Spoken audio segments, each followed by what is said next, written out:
I have bear with me, I have a lengthy introduction that we have to read for each of the electronic meetings.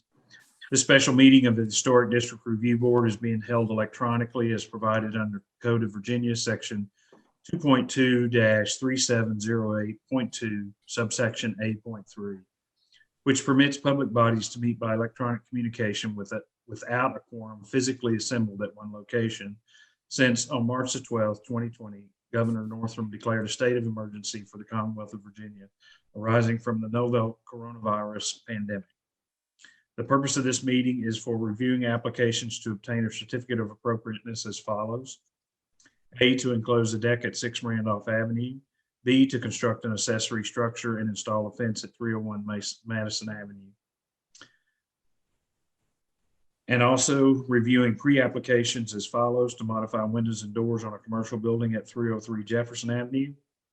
B, to construct a single-family detached dwelling on lot 32 at Washington Avenue.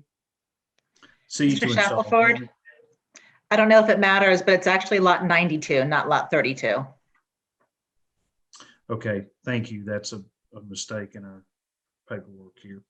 Thank you. So back up: to construct a single-family detached dwelling on lot 92 at Washington Avenue, and to install hand railing on a single-family detached dwelling at 102 Madison Avenue. An audio recording is being made of this meeting. The meeting is also being live streamed on Facebook, as well as being videotaped for viewing from the town's website after processing. Public comments will be accepted this evening via Facebook Live and emails to planner@capecharles.org.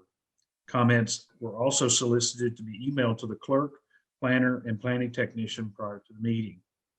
All votes taken this evening will be by roll call vote and recorded in the minutes. Any board members who leave the meeting or arrive after the start of the meeting must verbally note their attendance. Only essential business of the town of Cape Charles can be done in this manner. These procedures will remain in effect until the COVID-19 crisis has been alleviated. Any of the board members have questions about this process? No, right. I don't. Let's have a roll call. Make sure your mic is on. Herb Tom here. Mike Strube here. Edward Wells here. Martin Mayer here. All right, we have a quorum, so we call this meeting to order. Do we have any public comment items?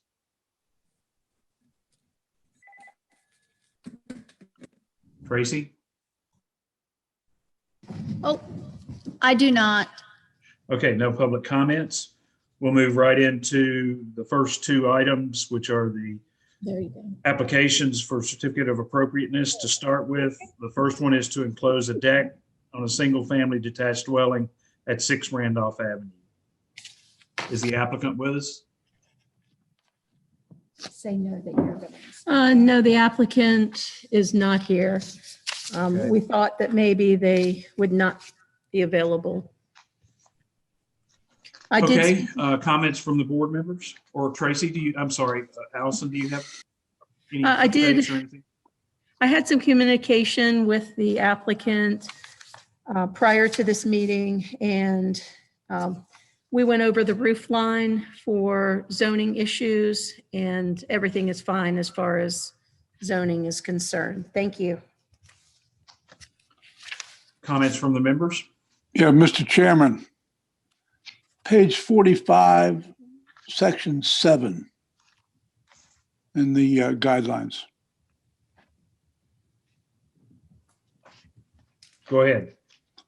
Well, it says, do not enclose porches or primary elevations. Avoid enclosing porches on secondary elevations in any way that radically changes the historic appearance. When restoring a front porch, retain the original porch features such as columns, porch floors, and steps and decorative trim. Yeah, but this is on the rear of the house. This is not a front porch. So I guess we Okay. would read that as a secondary elevation. Is that the way you see that? This would be a secondary elevation? This is in the rear of the house. Yeah. It's on the front, It's on the front. not in the front. No, it's in the rear, isn't it? Yeah, it's in the rear. It's on, The- This is all in the rear of the house. It's not a porch. It's nothing there now. It's currently a deck, right? We discussed this January 5th originally for the first time. This is in the rear. The Yes. 5th, we had approved the pre-application. Issues being questions over the pitch and the window material. Right. So I think, Herb, are you following us that this is in the rear of the building and it's a, yeah, It was a I'm fine. one-story I'm fine with that. deck. Yes. Thanks. Yeah. Thanks. all Okay. right. Thank you very much for reminding me. And Martin, that was the one question I had, was that we were looking for clarification on the windows and I don't see any. Does anybody else see that? Am I missing it? No, and I think the question came up also about, was he covering up existing windows and existing door in the rear? I can't remember if we got that clarified or not. I mean, I see an email to Tracy or Allison that says, here are the specs for the windows and the door that I sent you on January the 5th, but I don't see anything. It's the second to the last page. The agenda. Can you see this? Oh, I bet you it's printed on the back of, I'm sorry, my mistake. Yep.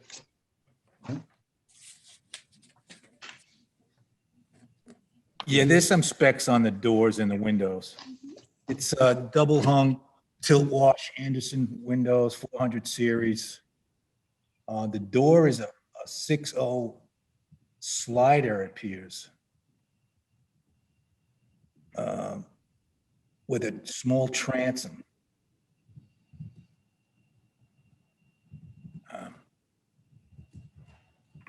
I don't have a real big problem with the windows or the door. My thing was he covering up, existing window and door in the rear of his primary residence? Boy, I wish you would come or call into the meeting. It's really hard. Yeah. Yeah, Um, his submittal of paperwork doesn't really include the back of his house. If you have more questions, then we can defer this until you get your questions answered.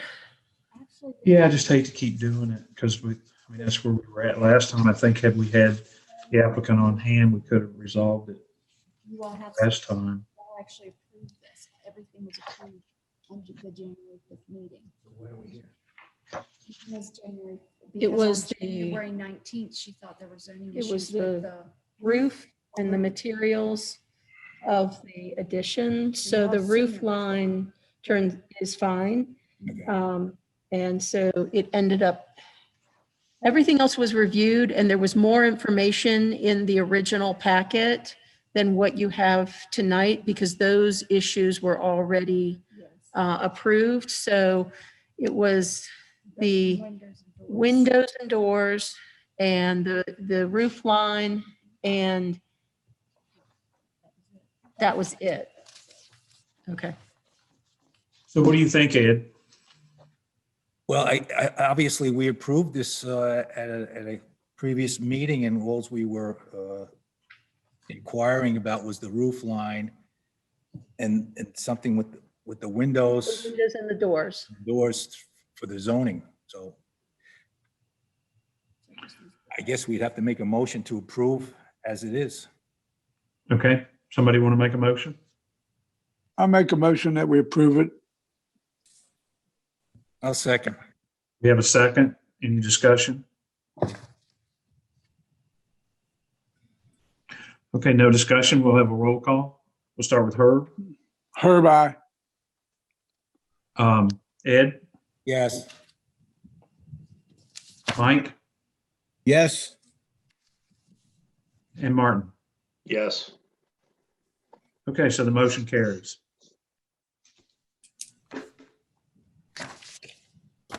Okay, the next one is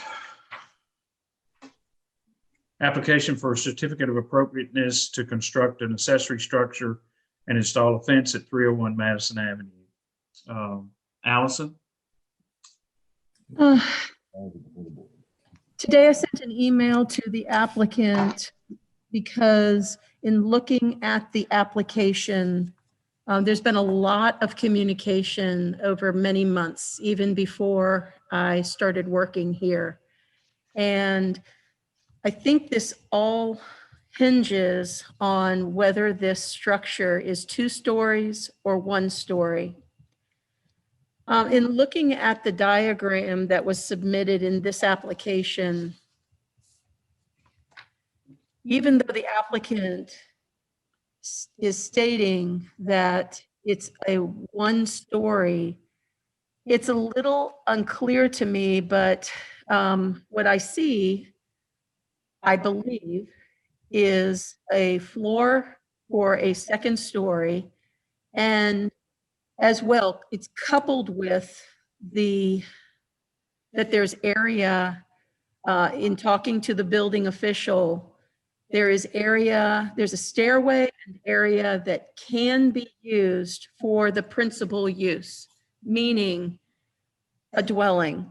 It does not mean that they have requested to use it as a dwelling. It means that the structure is being constructed that way, that there is potential. So in looking at whether it's 1 story or 2 story, it's whether you can utilize it as a dwelling. So in other words, if a basement is finished, it is considered a story by definition in the zoning ordinance. So I can't pass this through zoning until there's clarification as to whether this truly is a 1 story or 2 story structure. So the applicant really needs to prove to me otherwise, that this is 1 story as he's stated in other cases. Okay. And so at this Allison? point, it just needs to be deferred by Historic District Review Board, because until zoning's straight, the Right. Historic Review Board can't act. Well, why are we even, this is between you and the zoning and the applicant. That's correct. I'll chime in here just a moment. Today we started doing a little bit of research work on this, and I contacted the building official and Allison to sort of try to wrap up where we were going to be at with the zoning, and this sort of final conclusion of that zoning issue was arrived at today. So that's why we're sort of in the sort of last minute thing here with this. But yeah, I mean, I think at this point, there's no action that we can take until that is resolved. The applicant could, I believe, unless somebody says that it can't be this way, I believe you can take the structure, not have a 2nd floor, take the floor out, just have it a complete, have it be seen from ceiling to floor with no floor, and then it can't be used as a habitable area. And then that clearly would be a 1 story structure. But as long as you have this floor and the ability to use that 2nd story as a dwelling, I just can't conclude anything else. Well, my understanding is there was nothing more than a floor for storage. Allison, Yes, so it doesn't matter what it's being used for. It's simply whether it can be used for the purpose of a principal use, which is dwelling. So I verified with the building official today that there is area on that 2nd story. There's a stairway and an area on the 2nd story that can be used for dwelling. May I make a comment? Yeah, sure. Go ahead. I just wanted to clarify something, that in my conversations with the code official, that the maximum height in that area is 6'6", which could never be used as a dwelling space. And therefore it's, when the building is constructed, it has a natural attic because there has to be joists to hold up the structure and then the roof put on. So there's a natural attic with floor joists, and the maximum peak at its peak is 6'6", which could never ever be considered dwelling. And that's Well, I why, will tell you that this is not the forum to sort of debate that particular issue, but I will tell you that I talked to the building inspector, the code official in person this afternoon, and he considers it a 2-story building.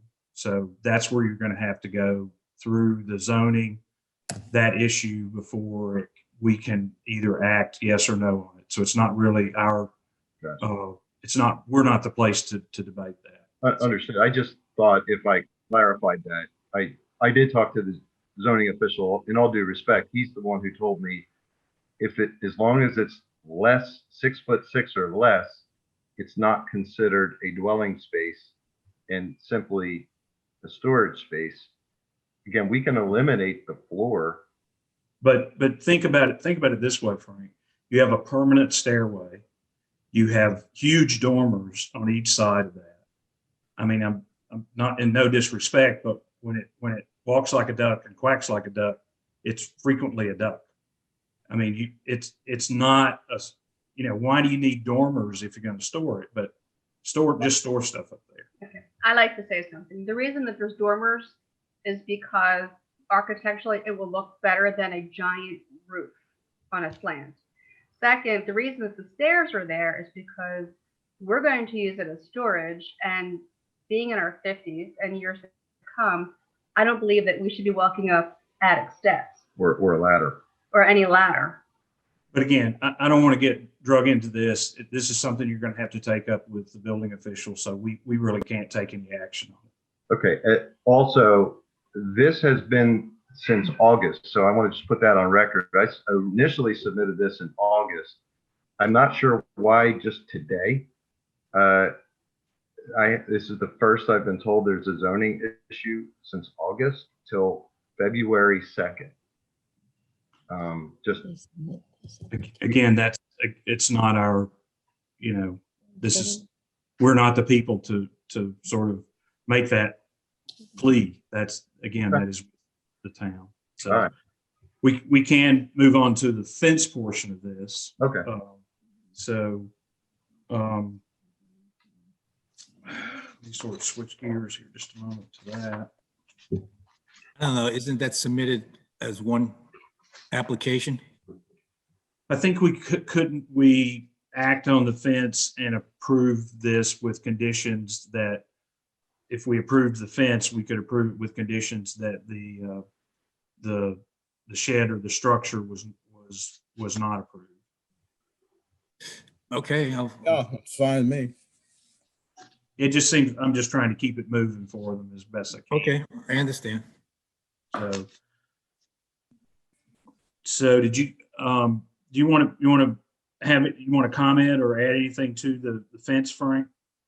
No, I outlined it in the portion of my outline that it's just a decorative black metal fence that would simulate an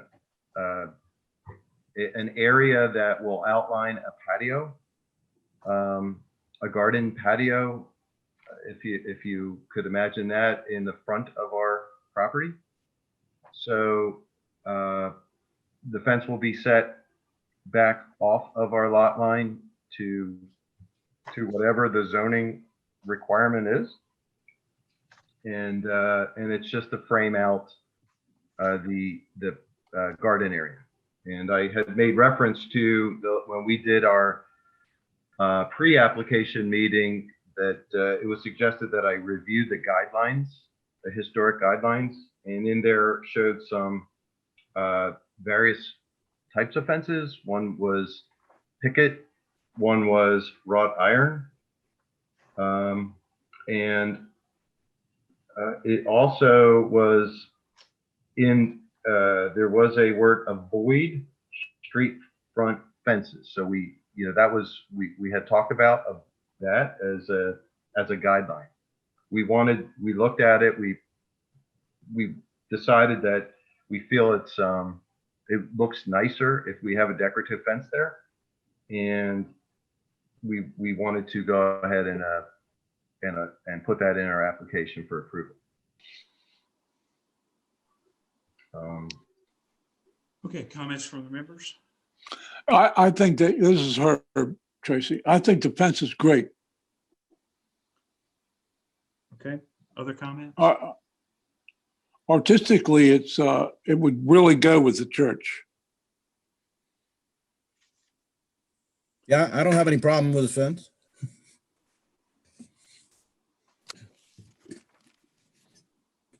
All right. Does somebody want to take a stab at a motion? I make a motion that we approve the fence and hold the structure for further comments and further information. Okay, so we have a motion to approve the fence or approve the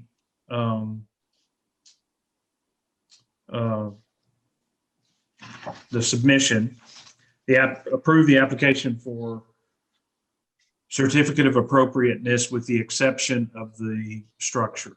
So the fence would be Correct. approved. Is that correct? Correct. Do we have a second? Correct. Well, Is there any discussion? We have a second? I would, okay. We don't have a second? I'd like to make a comment. I'd like to make a comment too, but okay. Okay, well, so if we don't have a second, the motion fails. So Okay. let's go ahead to comment. I'm sorry, go ahead. Mike, go ahead. No, I was just going to say that all we need to do is to validate that what Frank just said was in fact the case by the zoning administrator. I don't know why the zoning administrator just said that and didn't come back with something that he could use so that we get moving on this. So give a zoning determination on the spot. Is that what I need to do? You want a zoning determination? I've given a zoning determination, but if he removes the floor and the stairway, then it's fine by zoning. So I need new plans that eliminate the floor and the stairway, and then it can pass a one-story accessory structure. There's the determination. Well, the zoning administrator said, according to Frank, that it could have a floor and stairs as long as the elevation from the bottom of the floor to the top didn't exceed 6 feet. No, that's not true. That's No, not that's true. not me. That was the building Well, official that if told that's me not what today. if Frank was not exactly right on that, then okay, that's another matter. But that's what he just said. The zoning administrator told him. He said the building He inspector. mistakenly said zoning, but he meant. It's building. Oh, okay. It's the building official. Okay. And the building official told me that it met the requirements for a dwelling for the second story, but it sounds like Mr. Giardino said that he would remove the floor. So that is a way to make this happen. Tracy, Allison, could I say something? You sure? Tracy, if we put a block on any plumbing in the structure, it really wouldn't matter. If we said no plumbing was allowed in the structure, he can do anything he wants. You're getting into a whole different area here now, Herb. Here's the real issue, Herb, and this is why Okay. debating it at this level is kind of useless, is that if the town considers it a two-story building, it doesn't meet the setback requirements. That's correct. Okay, So, that's why I'm saying it's not really something, it has to meet those before it gets to us. I got you. Okay, thanks, Tracy. Carrie, sorry. Now back to the fence. in the guidelines, page 28, it says avoid street front fences or walls. I just want to make it that point, and we can vote however you want. So I have a comment. Am I dreaming, or did we not see some type of fence or enclosure for this same piece of property on another application that we denied?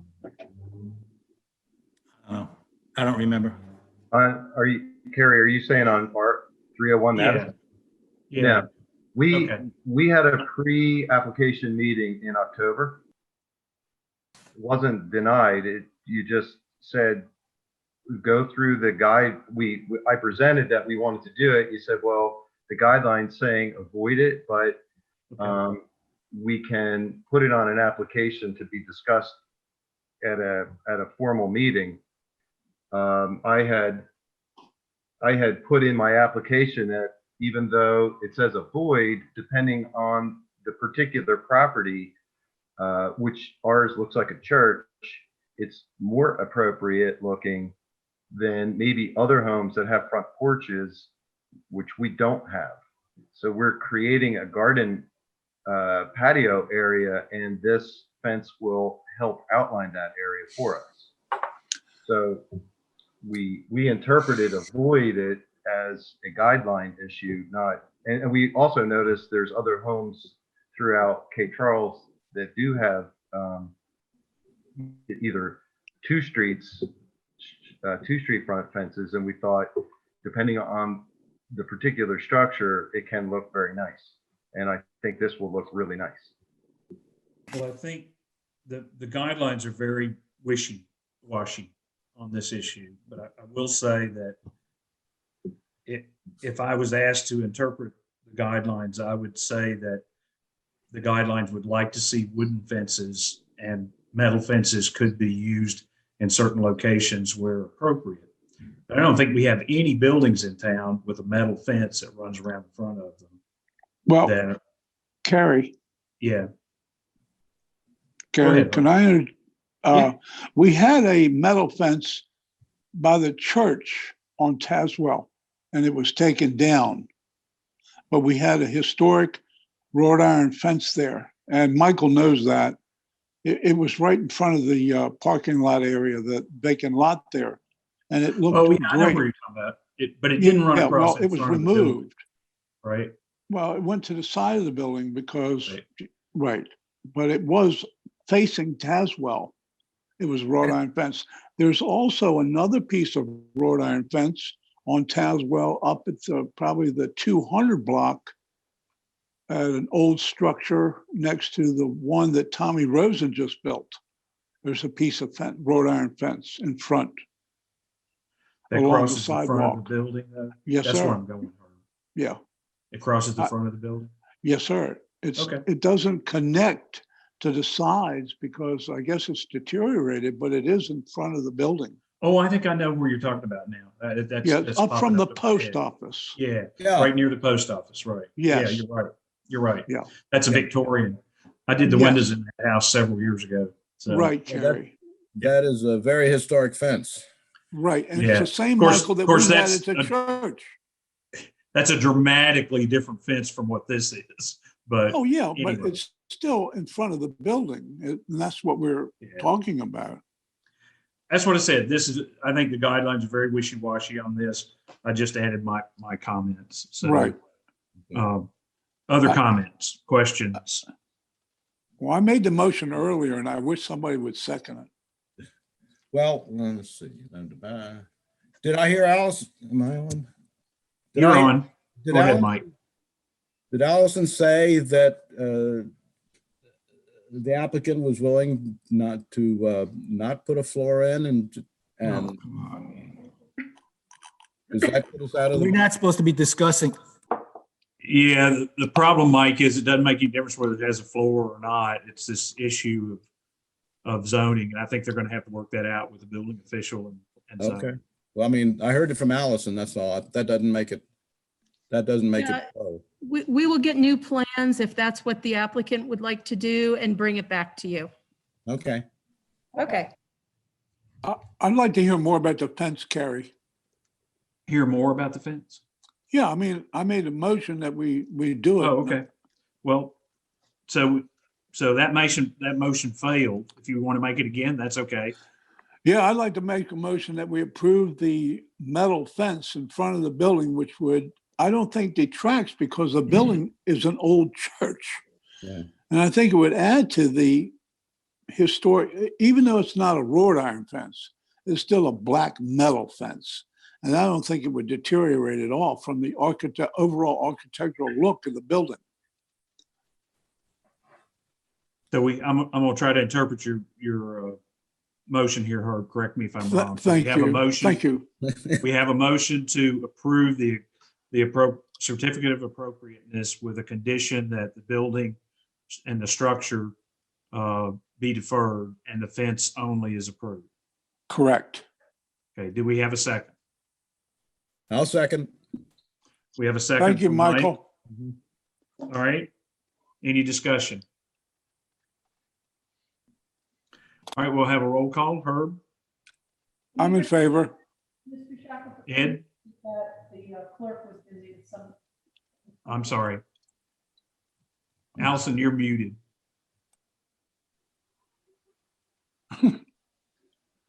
Allison, you were muted if you were. Can you repeat that? The clerk didn't catch the motion. Okay, so we have a motion to approve the certificate of appropriateness with conditions. The condition is that the structure is not approved and deferred, but the fence is approved. Am I correct on that, Herb?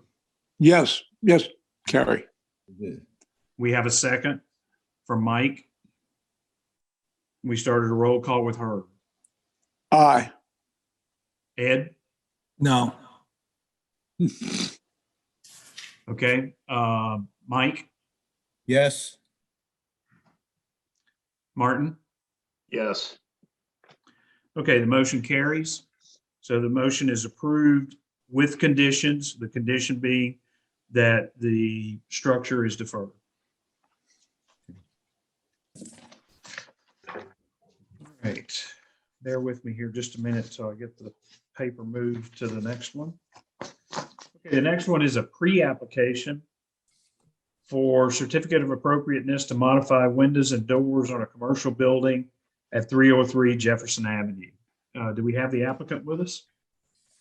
Hello.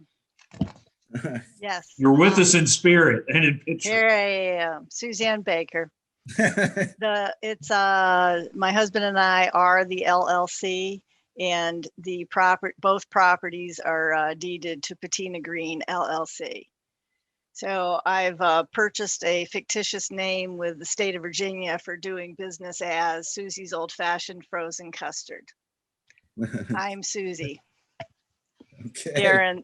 Darren's my silent partner, Okay. my funding source.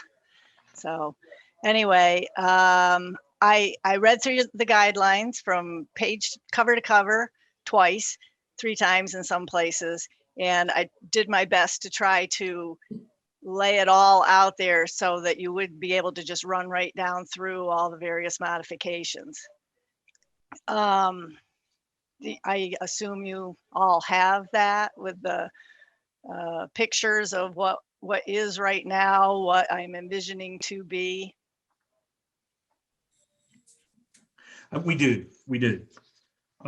Anything else that you'd like to in particular describe? Or- Yeah, I don't know if this is germane to your decision, but with zoning, this was a bit of a problem that so if you look at the plat, it is 33 feet by, so 30 by 40 feet adjacent plots.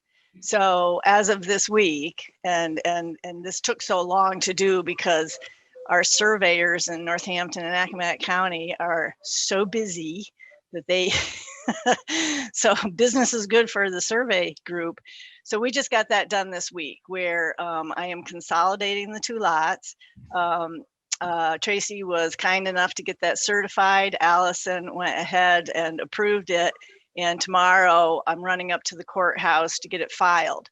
So in terms of the historic guidelines, I don't think that that is something that you care about, but I'm sort of in a little bit of a vicious circle that I think I heard you just going through a little bit, in that the two lots themselves have to be approved by the town for me to allow one of the things that I asked for you to approve, which are the grade level wooden decks that I want to see, little bistro tables with sunshade umbrellas, everything thinking, design of materials, think 1930s, 1940s era.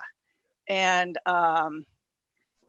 because of the way the one lot was zoned residential and the other was approved for just non-conforming commercial. I can't remember the term, but anyway, we had the building, unfortunately, was approved for commercial, but the lot was not approved for commercial. So I've consolidated the lots and I'm going forward with everything being treated as a single commercial use in the residential area. The only piece that affects of what I'm bringing before you today is the wooden decks. The rest of it is all already okay in terms of 303 Jefferson, or what is currently 303 Jefferson, is already okay for commercial use. That makes sense? So. Yeah, that's fine. Again, that's something that between you and the planning and zoning department. Yeah, and if I could comment. Am I on? Yeah, Mike, can you hold on just a minute till we Sure, get Allison a chance, and then Go we'll right get ahead. back Go to you. ahead. Yeah. Mhm. All right, Allison. Thank you. There's several issues with this, some of them pertaining to the Historic District Review Board, some of them pertaining to the Planning Commission, and some to the Town Council. The ones that are before the Historic District Review Board tonight are, if you look at the layout, the drawing of the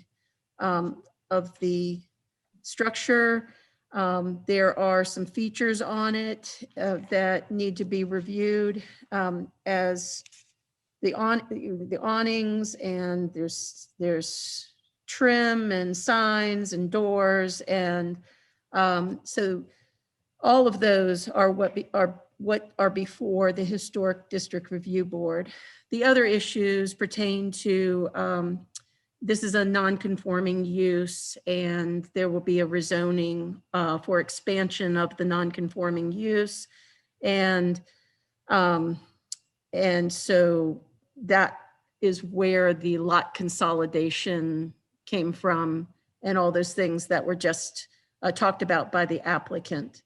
So before you tonight are, I'm sure you all know already that before you tonight are all of the features, the new features of the structure. Thank you. Sure. Okay, Mike. Yeah, I was just going to say, this is a great example of why pre-applications is so valuable, and not the same thing at all as an application, because I was hung up with that question about zoning, because I know there's so few commercial establishments that exist outside of Mason Avenue. So, but there's a bunch of things that have to be resolved by different places and all. So, so it's fine to talk about it now and things from our perspective, but obviously, when it comes up for certification, it has to have had, that zoning thing needs to be resolved to, because it's not that easy in that part of town to just change something to a commercial thing, but it sounds like there's all the justification to do it. So that was just I'm glad to hear that was done, and is look forward to what the outcome is going to be too. But I think that was my main question. Oh, the other thing too, if there's no appropriate time to mention this, but it's the leftover. It's more by way of a favor that the town and previous owner had agreed to, that there be at least a plaque that said, this is the site of the oldest continuous business, the barber shop in the town of Cape Charles. And maybe even, if you try to get a picture for Mr. Mr. Sample's son, Johnny Sample from the Baltimore Colts, there's practically none. There's one photo of his in one fantastic quarterback position. I mean, that in itself might be a sufficient indication of the history of that site. And so just some plaque or something to show that this is a very historical site would be welcome, you know, and I don't know if Susie would be, if she just say, yeah, she'd consider that. That's all I wanted to put forward on that. Yeah, wasn't that something, Mike, that like the former owners Yes. that were supposed to do, but there Yes. was some animosity somehow or another and it never got done. I don't know why it never got done, but you know, it was all Yeah. set up to be done. Yeah, well, Excuse me. obviously that's not something we can Yeah, force, but can certainly highly recommend it. okay. Excuse me, And Mr. it should enhance the business. Okay, all right. Go ahead, Tracy. Actually, you can have something to do with it. The zoning administrator can actually handle that because that was, after doing research, that was actually one of the conditions that was not meant from a past historic district review board. Okay. Okay. Thank you for bringing that up, Mike. I was actually going to discuss that with Ms. Baker. Okay. Well. Okay, other comments from other members? I think it would be a great asset to that area in keeping the building alive. I agree, and I never eat ice cream. Well, It's not ice cream. that's right. Okay, but I do particularly like frozen custard. There Yeah. you go. And my No, wife, I do. my wife Okay. can't eat ice. My wife can't eat ice cream, so we're down at the Cooley's once a week at least. Do we know Okay, what year other this comments? building was constructed?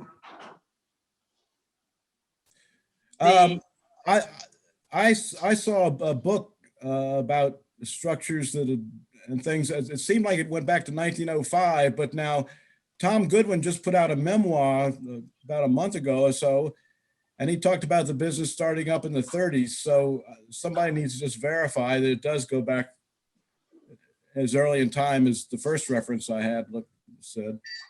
So my research showed that there was a building on 309 Jefferson from 1909. And I am not, from various Google Maps, I mean, I have no idea.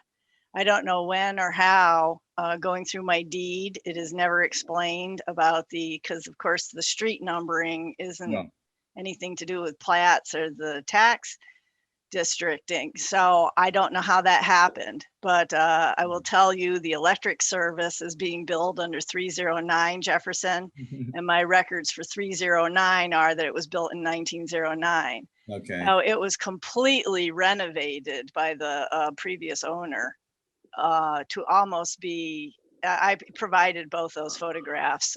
Google Maps is still showing the about 7 year ago picture, I believe, when there's still a barber shop. So I would be delighted if I could, I haven't done the research yet. Surely there's a picture from the 1930s to include a photograph. I don't know that it's doing the town or anybody any service by putting the photograph from Google Maps out there. It was pretty run down at the point that photograph was taken. But Yeah, I'm all for absolutely. I was maybe I can get a little brownie point. I was an American history major at the University of Rochester, so I absolutely appreciate it. And I did not know that history, so surprise there. Thank you. The claim was it was the longest continuous single business, i.e. the barbershop, because the limit where the Lemon Tree Gallery is, I think there were various businesses that go back earlier in time to maybe the late 19th century, but this is the longest for a single type of business like a barbershop. That was my recollection. All right, my brain is already spinning of something that could be like, the Barber Sunday.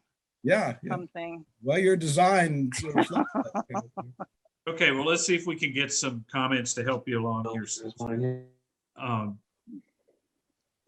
Curious. And I think you started a couple times there.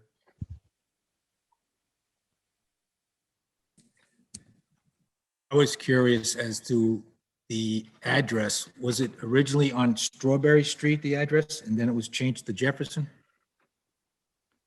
I couldn't find proof that it was, and I'm trying to get it changed to Strawberry because I am changing the orientation.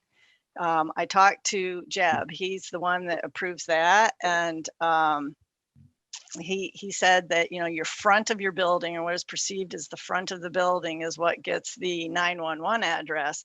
And with the changes that I'm requesting, that I intend to do, what had been just used in the last 5 years as the front, to me, is going to be very obviously not the front anymore. By really emphasizing the west facing side, that's going to clearly be the Strawberry Street, that's the front. And I've asked him to consider assigning me a Strawberry Street address. That can be done through the building department? I'm not sure how that works. That's what I was told when that Yeah, they Jeb assign the has to the approve it. 911 addresses. And Yeah, Okay, that, I was curious about that because I seen it in the literature that it had two different addresses, two different streets. right. Yes, that's exactly right. And I'm glad I meant to say that whatever street the main entrance is on will have that address. So you'll have a Strawberry address. And that's Okay. fine, right? Ed, did you have other comments or questions? Yeah, as I was looking through the application, I noticed the HVAC, you want to move from the right side of the structure, looking from Jefferson, to on the roof. Is that correct?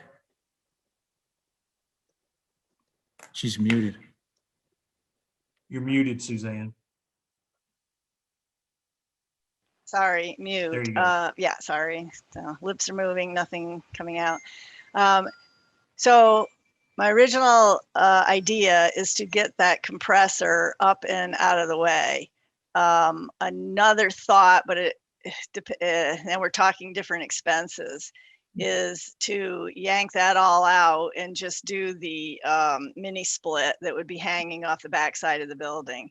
And then the option that is the least expensive to me is that the fence, rather than being a straight fence, have a jig jag and go around it, if you can picture that. I had asked for a fence on the property line with, I guess that would be the north property line and the east. And on the east, that it be a descending height until it gets down to the sidewalk level at, I think our max height was whatever code was, 3 feet, 4 feet, the 4. lowest level. Yeah, So I let's don't go think back to that the would be air appropriate to conditioner. put that up on the roof. I mean, as far as a historic review board goes. I would agree with Ed. We really wouldn't like to see that on the roof. Okay, and I agree. then I revised my request immediately on the spot. Well, what we're doing for you today is to give you some guidance for when your real application comes in. So you'll have to make those changes, on your drawing or your application to be sure that that's all in the paperwork with that. So Ed, I didn't mean to interrupt you. Did you have other?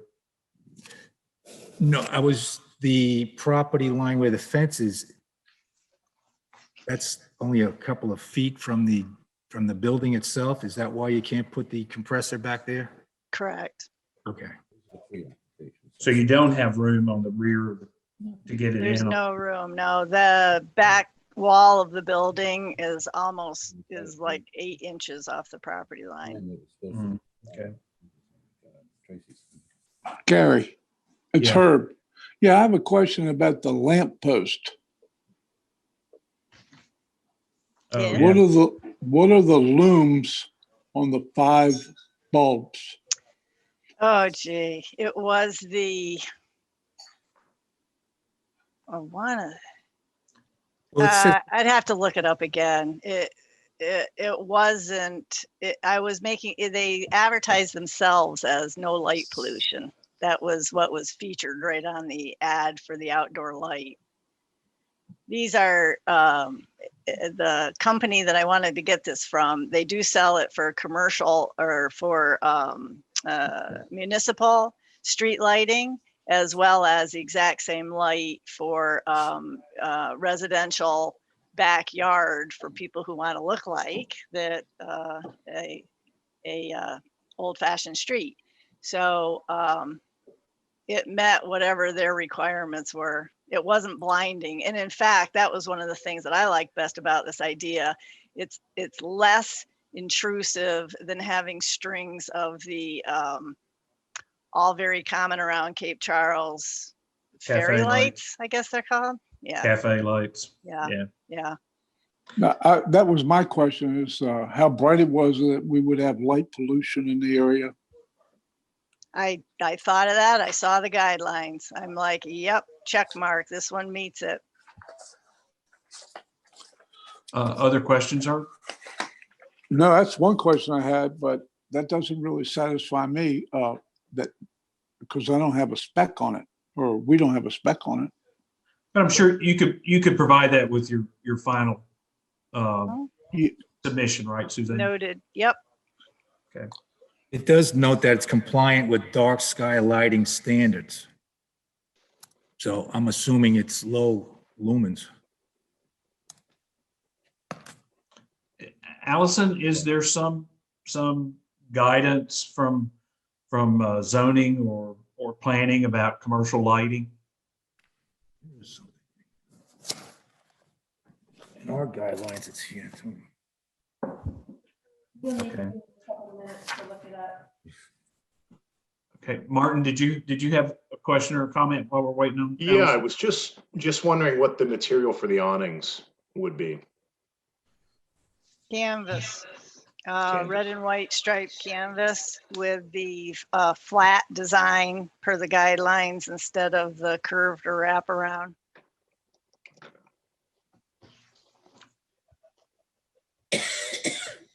Anything else, Martin? That was it. Okay, so I have a couple while we're waiting on Allison too. So Well, when I look let me at just the, interrupt, Terry, in our guidelines on page 64, number 12, it says expand the use of pedestrian scaled historically styled light fixtures. Lighting must comply with dark sky lighting standards, oh, which okay. she has met in her application. Okay. All right, so as long as we're on that page, let's look at, the wood sort of at-grade decks, I guess I would call them. And that seems to be, the page 12 seems to be, page 64 seems to be about the only location where we talk about that sort of thing. I'm just looking for guidance in there. Well, from my discussions with Allison, it wasn't the historicness of it. I don't know. I'm probably not the person to explain it because I'm just like, what? I don't really understand why this is such an issue. So put it that way. But What's such an issue? I'm sorry. That having outdoor seating with the property was a problem. It didn't have anything to do with its historic value, I don't think. It has to do with the commercial versus residential use. Well, my reason for wanting to look at the guidelines is that we do have some guidance about landscaping and changes in elevation and that sort of thing. And I just wanted to be sure that we had given you an opportunity to look at everything that was there before you came for your actual application. I see number 7 says maintain existing on page 64, maintain existing landscaping.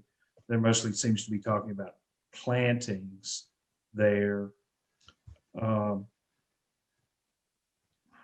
actually, VDOT has the right of way on where all of that landscaping was. And they had advised me when I got my permit for the curb cut They advised me that trees that didn't have branches blocking, street view, that they were fine with crepe myrtles with the branching starting above like where the driver's sight of vision is. So I've already hired a landscaper to put those in if we ever have weather that will let trees grow. So back to the decking. So you're drawing from your landscape person here says at grade decking with picnic tables. So these are literally going to be grade level. Yes. Yeah. They're not going to be elevated at all. No. And it isn't picnic tables. I guess he made an assumption, but if that matters to you, it's It not doesn't. picnic yeah. I don't okay. think it. I'm just so. I mean, I don't know if somebody else chime in, but I don't see anything in the guidelines that prevents those from being there. I will make a comment that I've built a number of these kinds of sort of landscaping features that you're talking about here. And I'm assuming, or maybe I'm making the wrong assumption.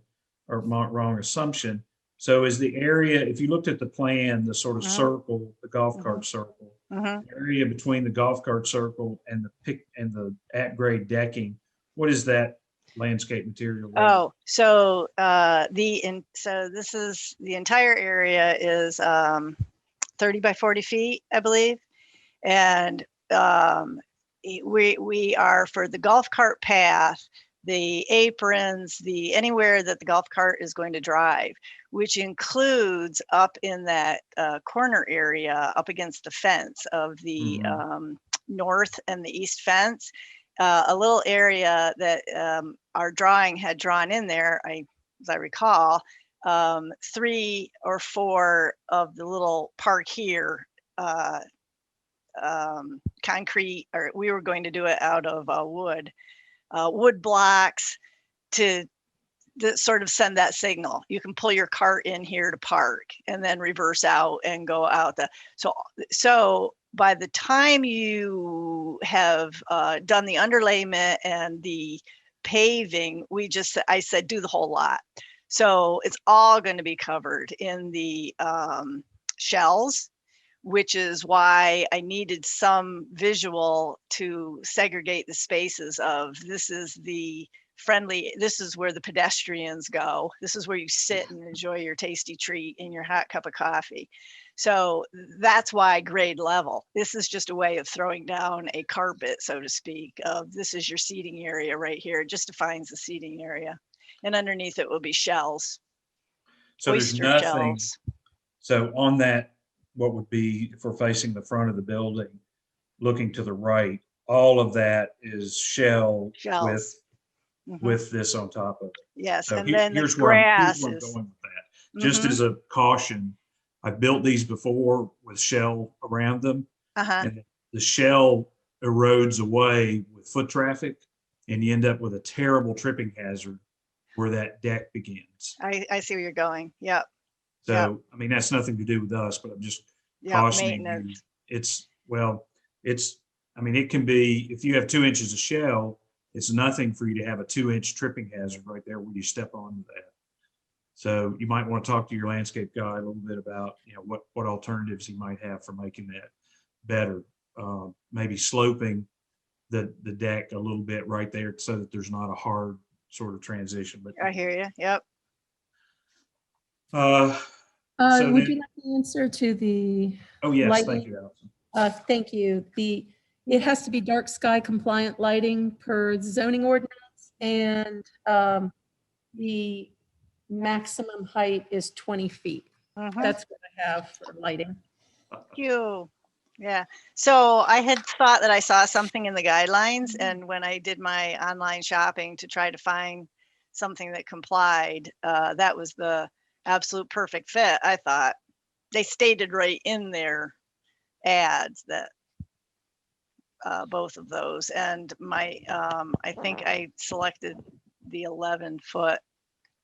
I was going for the same thing town has. I want to kind of make this all look like Strawberry is on the big plan of coming straight across and very close to the promenade. I'm one block off the promenade.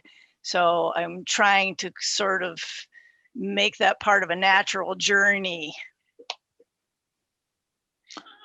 Where Okay. else would you go in Cape Yeah. Charles anyway? I hear you. So I have a couple more. So then back to the windows and doors. Okay. So if I look at the west elevation, we have 2 6/6 windows and a single exterior door, and your proposal is to put in a double storefront style door and change the windows? No, this was the only picture that my graphic artist had. I just want to put in a single glass pane,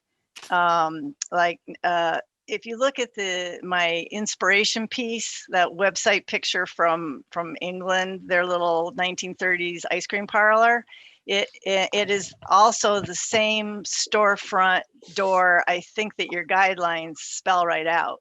It's just a single wood frame with glass, where the bottom panel is maybe 4 inches bigger than the top Yes. rail. I see that now. So Yeah, be yeah. sure when you come back for your application, you have Have that drawn the in. actual details on that door. Yeah. And so you're not changing the windows either on that elevation? Is that correct?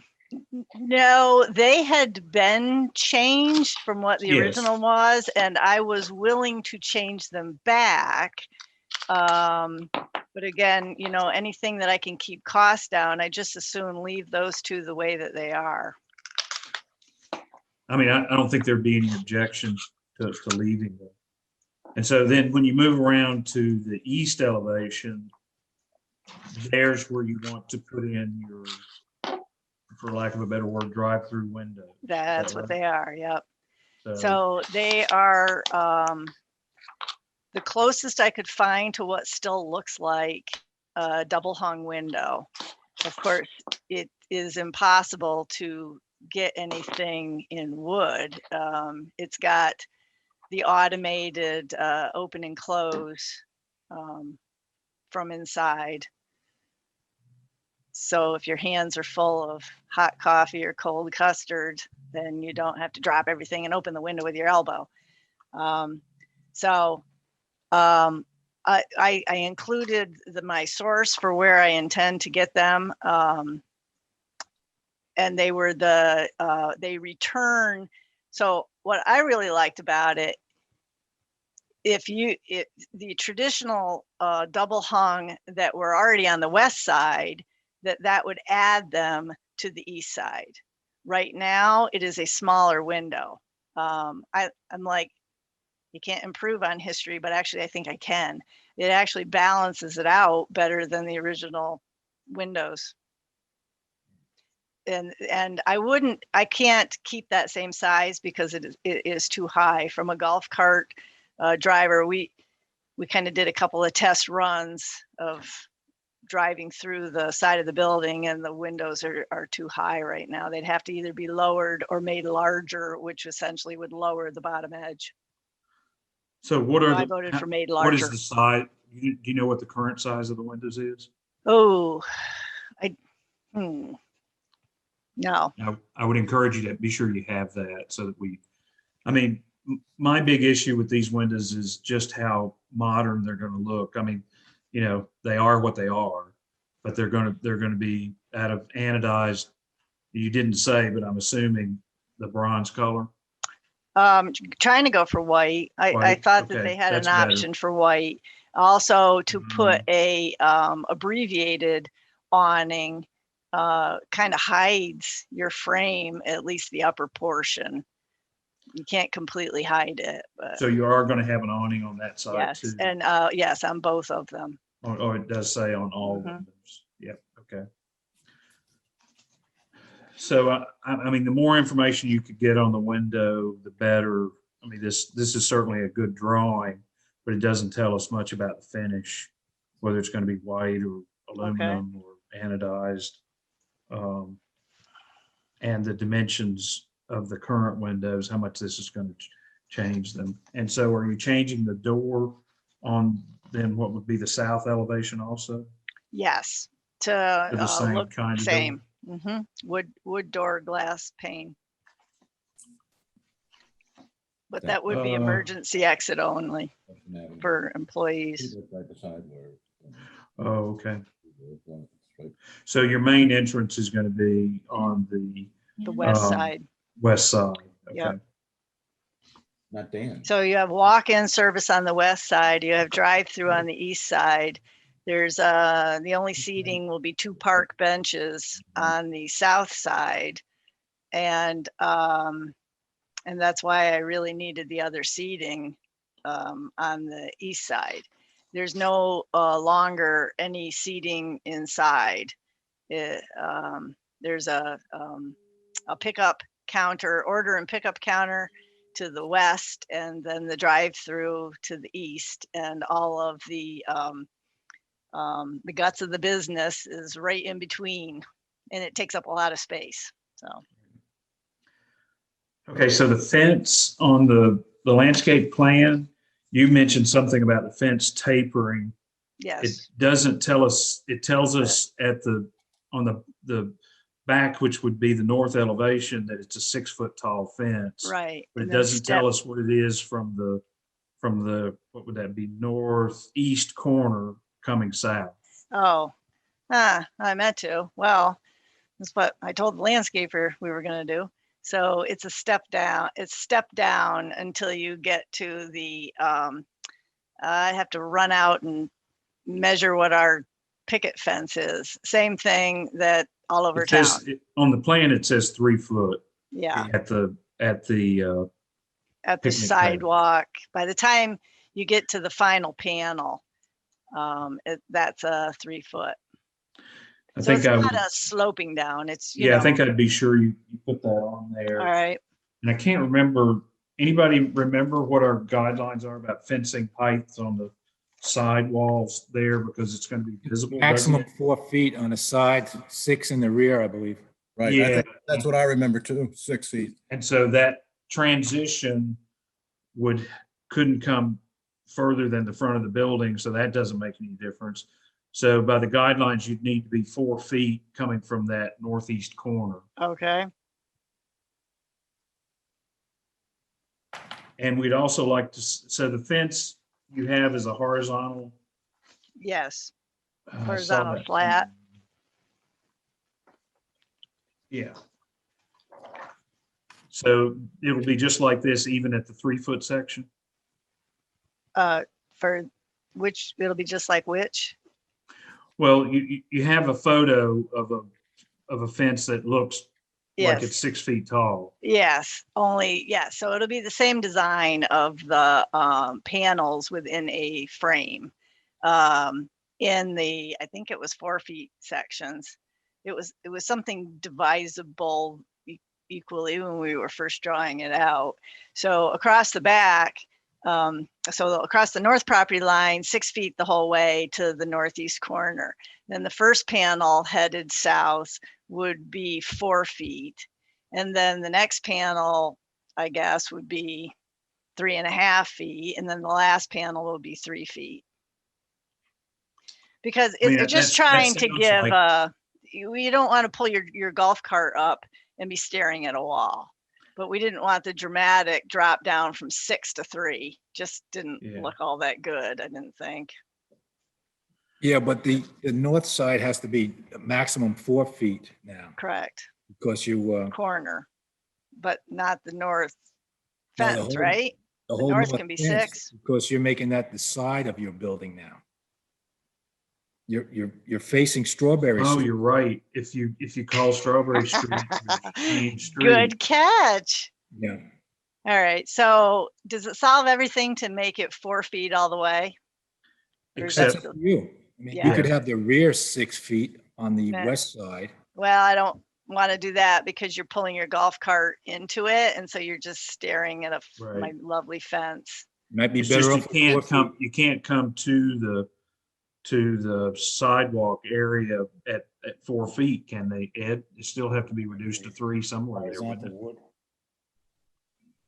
Is that just going to be pressure treated? Is that with wood painted? Painted white. Okay. But doesn't it, if you're looking at the northeast side, even if that's considered the backyard where it comes over to the sidewalk, it would still have to drop to 3 feet there at the sidewalk, wouldn't it? Or Right. does it have to stay, or can it stay 4?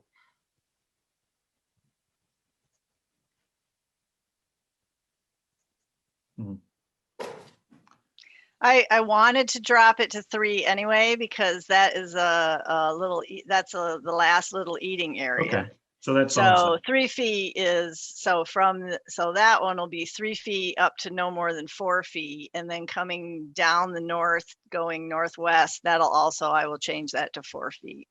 Okay. And then the last thing is the sign. So what is is there any lighting on the sign, and is the sign, what's it made from? Tell us a I little bit about hadn't that. thought of that. It was a good reminder. I do need to put some illumination on it, I guess. Just a downlight from the eave there. And so if you look at the current, I think it's a peach colored triangle part of above Mhm. the ceiling line on both the west side and the east side is a triangle. I want to paint the entire exterior a soft marshmallow white, and then that logo to take up the majority of the space of that triangle, as large as I can go.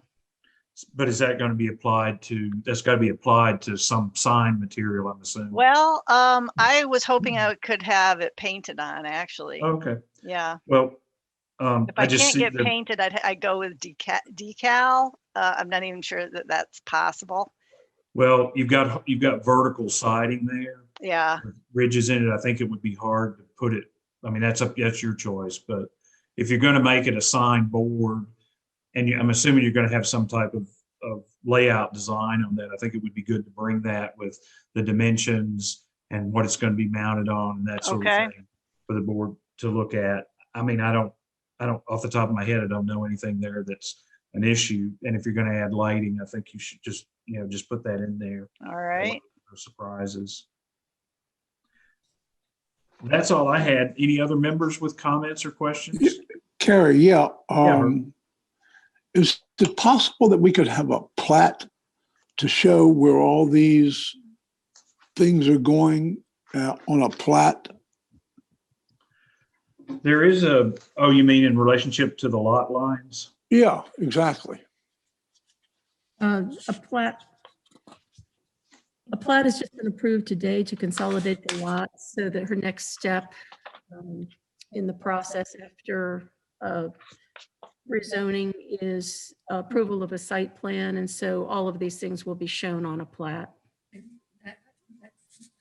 Does that answer Yeah, your that question? was, yeah, it does, because I was confused as to having just photographs. We don't really have a location of, exact location of the boardwalk platforms and whatever. Okay. Did you understand that, Suzanne? Yeah, I mean, I did provide the landscaper's drawing because, I mean, that's I don't the have extent that. of it. It's on the back of one of the sheets, but it doesn't have any dimensions on it. It doesn't tell you that the size of the decking. It doesn't tell you, any of that kind of stuff. Right. So how far it is from the street, just those kinds of details that help us to see Right. that.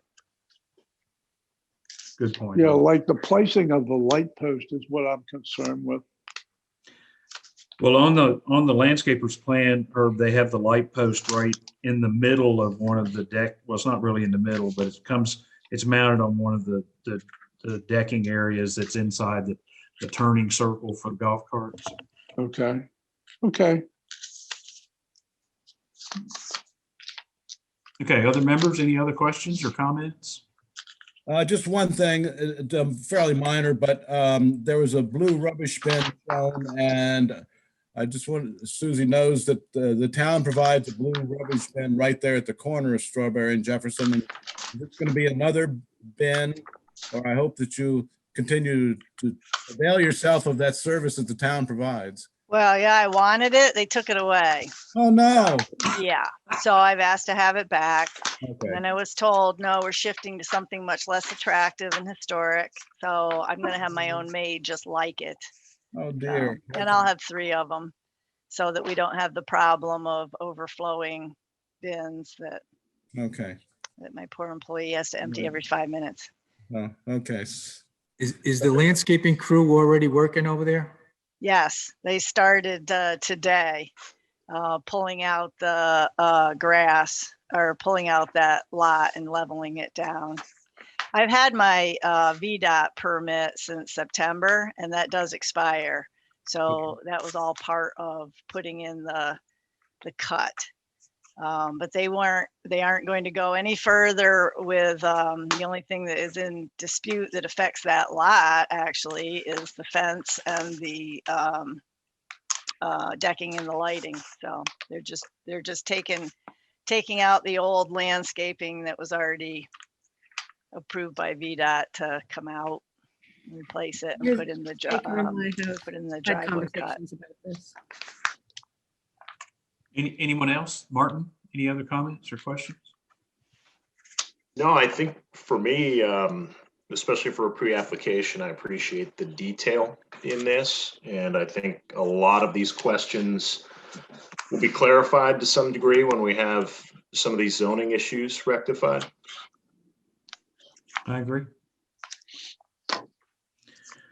Okay, so Suzanne, it sounds like we're basically just asking for additional information on and on your exterior facade, windows, doors, the sign. I think the fence, we've talked to you about some things that might help that breeze through, and the HVAC. I think you heard that would be an issue for several of the members with it on the roof. Am I missing anything else, guys? No, I think you about covered it. Did we clarify that the light was okay? That I will I Yeah. will cite the lumens on the light. And I think I already did put the height. Yeah, you did. It's 11 Yes. 4. Yeah. The Right. site plan, Carrie, would really be a big help. Oh, yes, right. And I think that'll come when they get the lot sorted out. Right. Okay. Any other questions for us, Suzanne, that we can Uh, answer or help you with? Yeah, so can somebody help me out with, so what's my next step now? And when do I get to bring anything back to you for the real application? Allison or Tracy? Yeah, Tracy will reach out with the information that we gathered today, and she'll be contacting you, Ms. Baker. Okay, all right. Okay, noted. All right, thank you all for your time very much, and You're have a welcome. good Looking forward to dinner. having ice cream. Thank Yeah, Or well, frozen custard. you gotta go get your snow shovel. I keep sneaking peeks out the window, and it was coming down like it was New York State around here. Okay. Ugh. Anyway, Okay, next is pre-application for certificate of appropriateness to construct a single-family detached dwelling on lot 92 on Washington Avenue. And do we have the applicant? That's us. Yes. That's us. Allison, did we had some issues last time. Is everything resolved now? This is a different one. Oh, I'm sorry. I'm confusing addresses. I'm sorry. Go ahead. The one issue that I had was, it was unclear to me. You're muted, Allison. There you go. The one. Are you, The one issue I had is that it was unclear to me. I do have a code requirement that requires porches to be 80% across the front facade of the house. And I just needed to know, in looking at this elevation, I just needed to know where the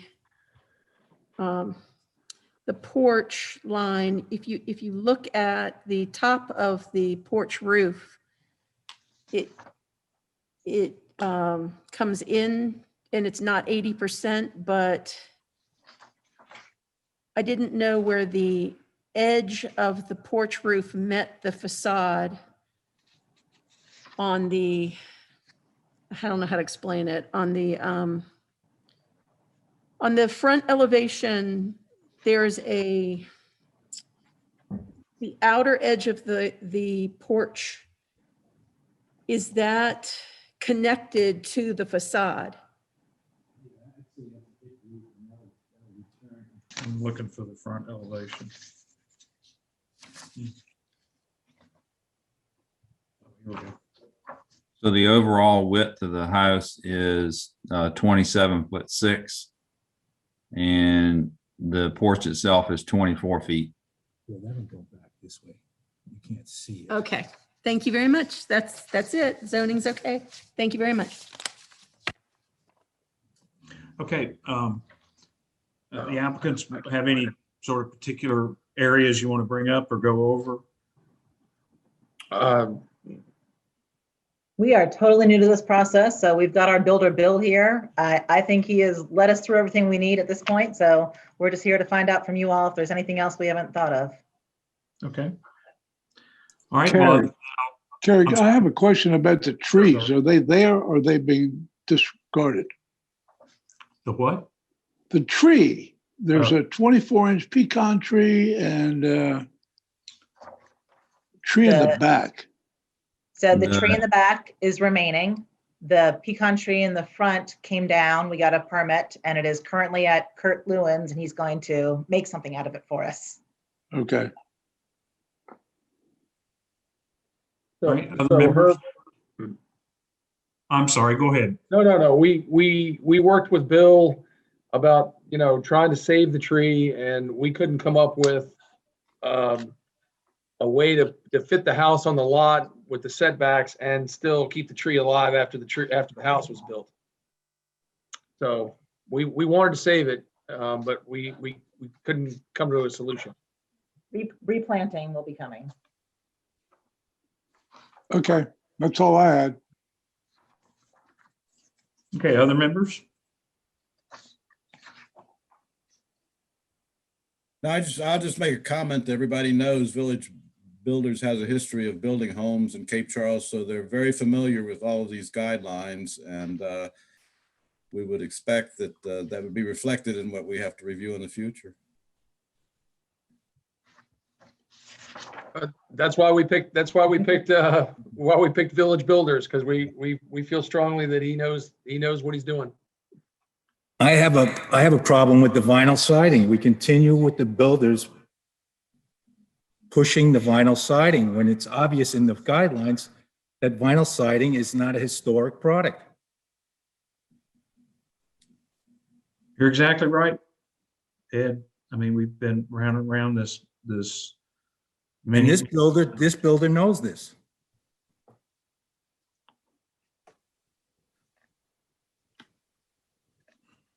So our preference is to go with the vinyl siding, not only for maintenance, it's just very cost prohibitive. And we're building at the fourth house in a row of new houses that have all been built in the last 2 years that have vinyl siding. So we figured One has vinyl siding, the other two have hardy plank or something similar.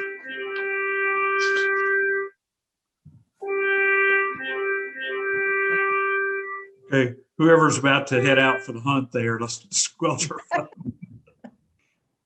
Thank you, Mike. I mean, you're exactly right, Ed. It's been an ongoing issue and we've been back and forth with it many, many times. Yeah. And in particular, this, if I recall correctly, this is is this a prefab structure? Modular, yes. Modular, yeah. And that's the reason you can't use hardy on it easily. You can use hardy plank. I mean, I'm doing it on a house per you guys' suggestion on the 200 block of Madison. And we had this discussion, about 725 Tazewell, and vinyl was allowed on that house because the construction in that area is all new construction. Matter of fact, the house to the left and right of it are vinyl. And trust me, I like to have, I like to be able to offer my customers a little bit of everything. From the same token, we want to be continuous with what the town is trying to do. And we had this discussion about 725 Tazewell, and you guys allowed that house to have vinyl because it's in a new construction area. The entire block of the 200 block of Washington is all new construction. So, Well, I think in actuality, the reason that 725 Tazewell is because it's in the area that is outside the zone of contributing structures. That was actually the reason. It wasn't because it was in new area, but at any rate, it's been an issue with us. I'm sorry, I didn't mean to interrupt you. Go ahead. No, and I totally get what the town's trying to do. Hardy plank for me is something that, we certainly offer to the clients. But at the same time, our modular factories, the house comes with vinyl siding, and you cannot buy it for what they're offering it for, because that's their standard option. And that's what I meant by that's part of what makes it difficult, because you're doing a modular house. That's what I meant by that. Yep. Well, I mean, I think, this is a pre-application meeting, and Ed is right. So, that's up to you how you want to proceed, but that is what it says in the guidelines. And that will be one of the things that we'll be looking at. So it's my impression that the meeting was also not just a pre-app, because the customer made application as well for certificate of appropriateness as well. They paid all of their fees and whatnot to try to get this done in one turn. We do have the option of approving, but we don't. It's not a done deal. The way the process is supposed to work is that you have a pre-application meeting, and then you come for the actual meeting. The intent there is to try to help the applicants be successful at their actual meeting. So something that has absolutely no issues, and everybody feels strongly that it's fine, and it meets all the guidelines, we have the option of voting and approving it, but it's not a requirement. So Ed, I think you might have got interrupted. Was there anything else you wanted to bring up? There must be some way to leave the siding off and do that on site. I mean, I don't know. But that's not for me to decide on a prefab. Hey, Carrie, it's Herb. Yeah, go ahead, Herb. Yeah, if the guidelines say no vinyl, why are we allowing vinyl? I mean, That's a really good question. It's clear cut. And Village Builders keeps pushing vinyl. And I think it's time that we stand up and say, no, there's no vinyl allowed. Sorry. We are new to this, but is there a process to apply for an exemption to anything from the guidelines? If this is the only issue that we have, everything else is clear. Is there any way to, because it's a modular unit? The process would be that, and these are hypothetical questions here. If you were approved with conditions, and the condition was that you changed the siding, your only option would be to appeal that to town council. Okay, So, thanks. I think people have to understand, and builders have to understand, that we live in a historic district that means we have to try to keep the character and the integrity of what we have here. Bay Creek requires that there's no vinyl to be used. They're not a historic area, but they require that you use something similar to hardy plank. Now, we should at least uphold that minimum of a condition to not use vinyl. I don't know what people don't get. That's all I have to say.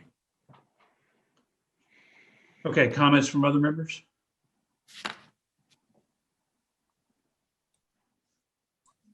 Okay, let's talk about the windows for a minute. So I see, if I'm reading the window specs correct, this is grills between the glass. Is that correct? No, sir. Okay, well, where does it tell me that it's different from that? Am I missing it? On the spec sheet, it says that they're 3/1 simulated divided lights.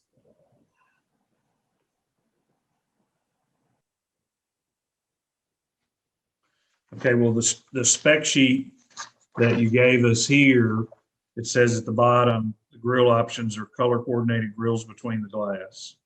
Right, and we And, oh, I'm sorry, I missed it. You're right. You're right, down at the bottom. I'm sorry. no problem. And then how about the sills and the trim around the windows? It's a 3.5-inch flat integrated trim, and it has a thick sill nose at the bottom. So, Carrie, could you get him to define thick nose? that's where I'm going. So when we say thick in cross section, what is the thickness of that sill? Do you know? It's about 1 7/8 inches. Okay.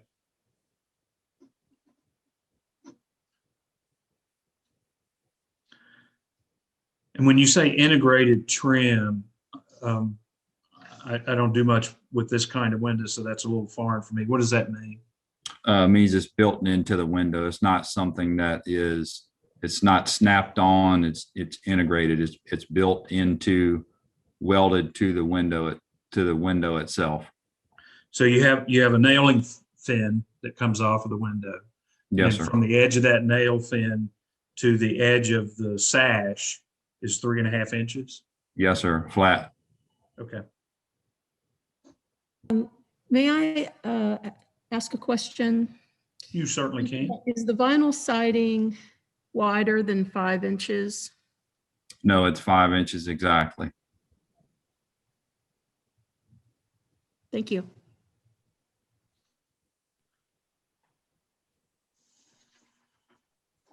Does it help us at all to get vinyl siding if we make it a certain width? Because we'll go It with just has to anything. fall within a range of widths that we have on the guidelines, and 5 inches does. So that's, Okay. that's Yeah, the zoning ordinance actually requires no wider than 5 inches. So it has to meet both HDRB and zoning ordinance. It depends where the appeal goes. Thank you. I'm sorry, I see what you're doing, Allison. So the only other question I had was the balcony on the front for me. Where everybody else is. I'm sorry, I printed this on front and back, so I have to keep flipping my pages to find what I'm looking at here. But you have a balcony built into that. It'll drive me crazy until I find it. There we go. So you have a balcony built into the front porch, and I don't see the size of the porch other than well, maybe if I look in the plan view. Size of the balcony. Yeah, in relationship to the porch. So it's 7 feet out from the face of the house, and it's 5 feet. The well is 5 feet in width. And how deep is the porch roof? The porch roof itself Uh-huh. in that area, because it's actually stepped in on one side versus the other. It is 8 feet in that area, so it comes out. It doesn't quite come out all the way. So the porch roof itself comes out 8 feet in that area, and the well comes out 7 feet from the house.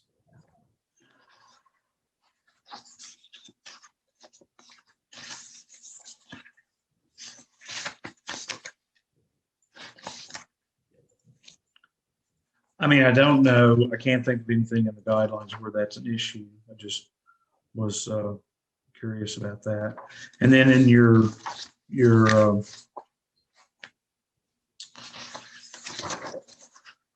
we talked about the siding porch. Okay, other comments or questions from the members?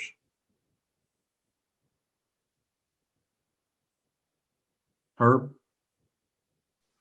Yeah, I'm reading the Polygem Pro Series double hung vinyl windows, 3/1 simulated divided light, 3.5-inch integrated flat wide trim, top and sides of the window. They're in brackets. Then it says width / thick sill nose. Now, I hope, does he understand the windowsills that we're talking about that are mine are a minimum of 2 inches thick by 2 inches by the width of the window. Now, if that's what he's telling me, I want to write a note on that where it says thick sill nose. And he said 1 7/8 inches. I'm just reading through it as well. Herb. Yeah,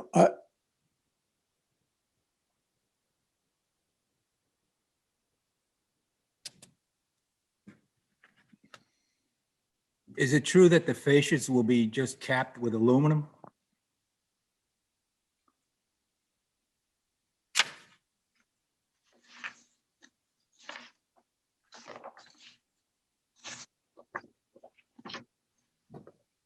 I'm sorry, I didn't hear that. What'd you say? Is it true that the fascias are going to be capped with aluminum?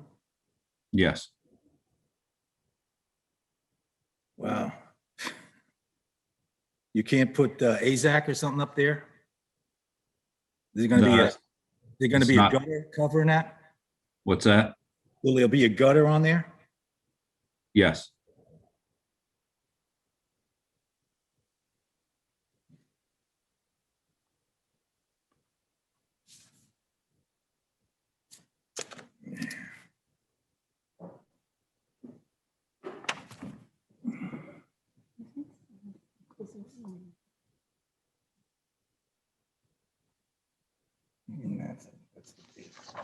Usually it's gray zone. Was there a cut sheet on the doors? Did I miss that? No, there's not one. Okay, it just says the doors are going to be Craftsman style. Yeah, the Panels. model is a Therma-Tru fiberglass door with composite jambs and vinyl brick mold. The first floor front door is a 2-panel Craftsman style with a 3 light simulated divided light pattern. The second floor balcony door is a full glass door. No light. It's just one single light. Right. And then the rear door is a double active French door. Same thing, one light.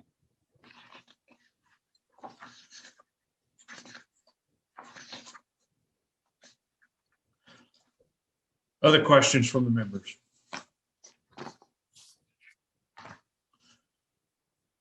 Okay, sort of a polling. Is anybody wanting to make a motion to approve this and move ahead with it, or do we want them to come back with an alternative for siding? And is there any other questions that need to be resolved? I think that we should hold fast on the siding. That's my comment. Anybody else? Martin, Mike, Ed?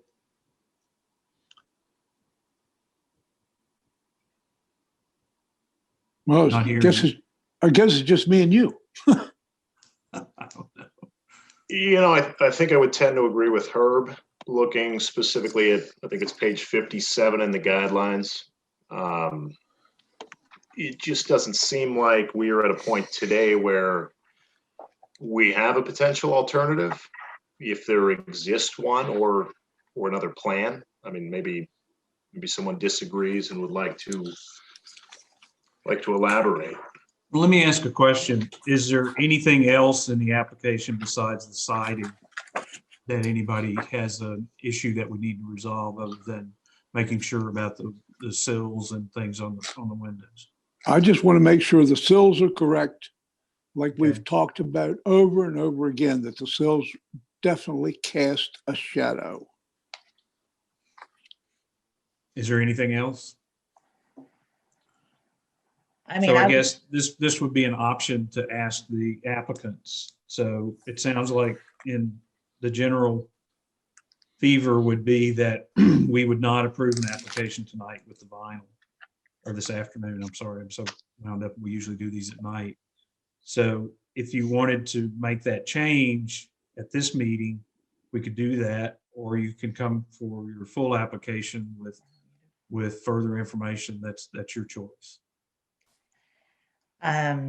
It's a tough call to make in a moment's notice, because we were really counting on being able to be approved with vinyl, given that we're in a location that has other houses with vinyl, other houses by this builder, because it's a modular unit, have been approved with vinyl. It's over a $25,000 cost difference for us. So we would have to be rethinking some of the plans for the house if we had to make that change. So I understand the reason we're moving to Cape Charles as permanent residents is because of the historical value. We absolutely want to keep everything we can to go along with that.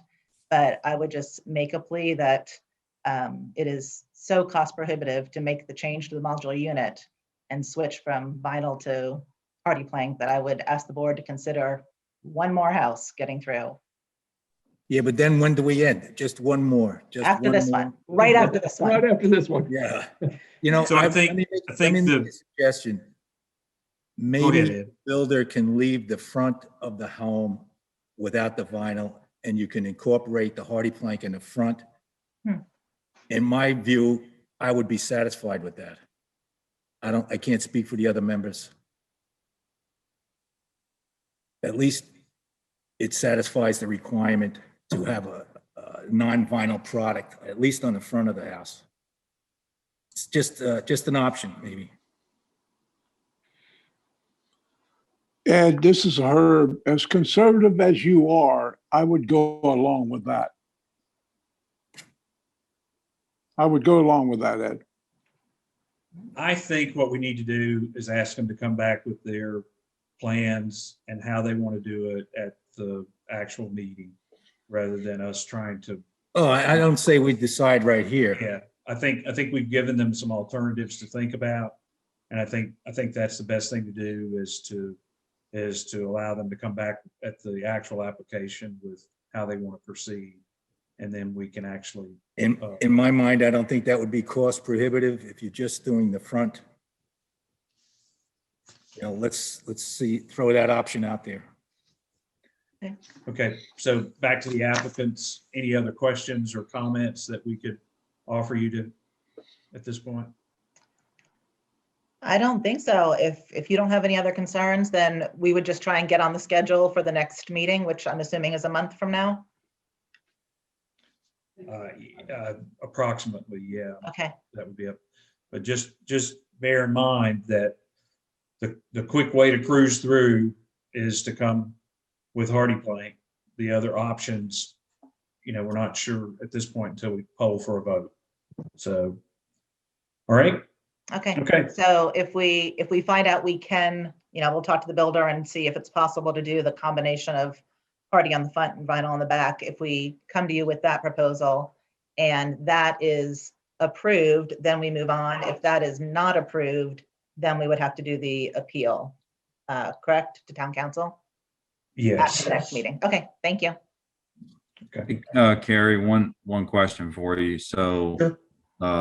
the only thing, other than the siding, is there anything else that you need on the application now that you find that's missing that needs to be, that you guys need, or anybody on the board?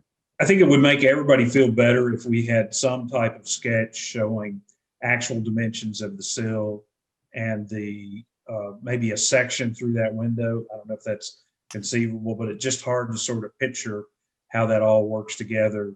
We've A had photograph of the actual product, will that work, or? Yeah, that'd be great. Okay. Yeah. Because this particular product, Plygium, it's not an off the rack, they're going to give me a spec on it. We had to specifically design this to meet your needs here in Cape Charles. Okay. It's just not something that. Oh, I see what you're saying. So It's a the specialty sill and the product. trim and all of that being made as an integrated unit is something they did just to meet part of these. It's the same sill, but a different trim that I used at 333 Madison. So I'm just going to go take a photograph of the reveal of that. I don't know exactly what it means in the guideline. But, I think that would be good. I think that would be good, William.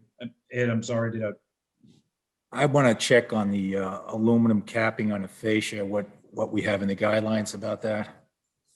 Okay.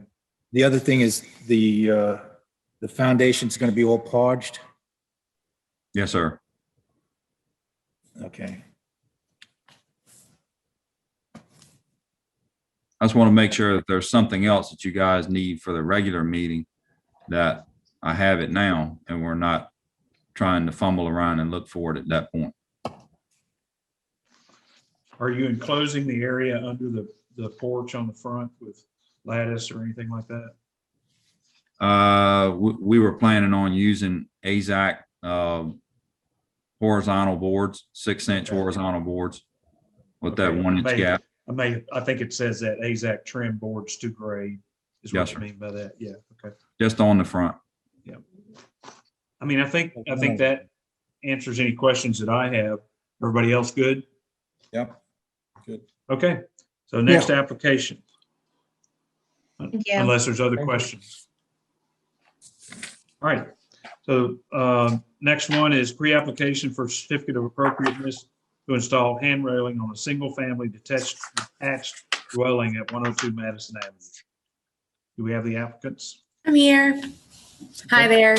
My name's Stephanie Dowdy. My father, actually, William Boat, is the man who purchased it, but this kind of all came up a little bit quick with the insurance company, so I told him I would handle it. We did purchase the home as a family second residence in October. We aren't renting it. It's just our family. And then we found out in January, the insurance underwriter wrote back and said that they were going to cancel our policy if we didn't install handrails. So I've done some research, but really we want to make sure that we're doing it the right way, going through you all, making it look the best while staying insured. So I put together what I could. Tracy and Allison have been really helpful. I gave pictures of the style. We really didn't want to pull away from what the home looks like. I didn't want to add anything that pulled away too much. So I tried to stay as simple as possible with wrought iron, and we want to add to just from a symmetry perspective. I'm familiar with this house. This house has come before the board before. Okay. Previous owners, I believe.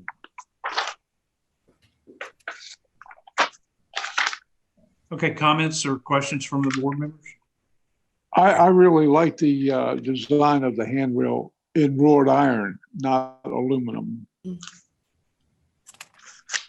I have no problem with it. I think it's common in town. It's simple and it's not Clean, it's very clean. Yeah. Now, Allison, would you recommend approval? I have no zoning issues with it. Okay. Thank you. I will say, Herb, that I'll bet you $1 to a donut. These are actually aluminum. I have the exact same handrails in my house. And it's aluminum? It's aluminum, and I've used them on a number of structures because they are relatively simple and plain and are kind of benign. I particularly like this. I think I recognize the product. I wish I knew where I could get aluminum ones that looked like this, that weren't so bulky. I found a metal craftsman out of Pittsburgh that custom does them. He has regular. Oh, well, size. let me send you a link because I would love these that. I have been using are very reasonable. Okay. And they don't have to be custom made. Okay. I've been very happy with them on a number Does of that change structures. the application? It's a different product? If it Well- does, then I don't want it. I was thinking we could have moved to approve it without having to come back. I think mean, that would be great. I think we probably can. I don't, I just asked. I don't see any reason why we can't. No, I agree. Kerry, I agree. I make a motion, we approve it. Well, let's be Second. sure everybody else has had a chance to ask Okay. questions. Michael or Martin, do y'all have any comments or questions? I'm good. Good here. Any comments or questions? No, I'm okay. Okay, Herb, fire away. Okay, I make a motion, we approve as stated. Do we have a second? If I second, will we still have discussion? Yes. I'll second. We have a second. Now do we have discussion? All right, there's a question is, will this be approved as presented or will this be approved with the option of the other product? Or both?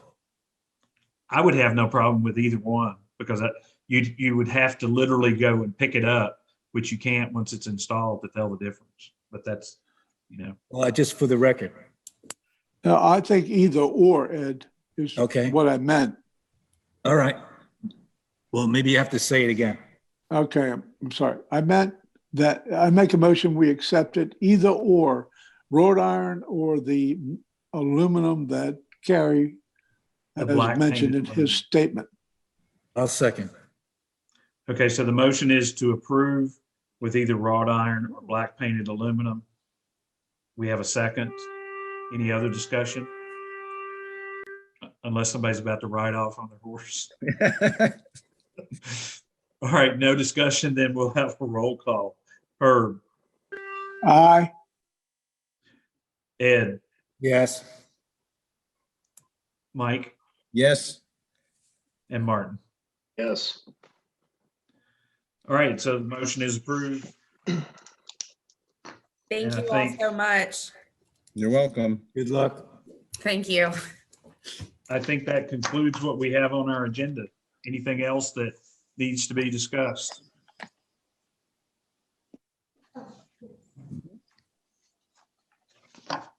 Actually, Tracy? yes, I just got a email message in from Paul, and he wanted me to read it. Okay, Okay, this is for 301 Madison Front Patio. It's a zoning requirement, R1 district, letter H. Decks and patios may not be constructed in the front yard area. Decks and patios constructed in the backyard area may be enclosed. Front porches may be enclosed by insect screening, preferably placed on the inside house side of architectural elements such as railings and columns. No permanent enclosures of front porches are allowed except for insect screening.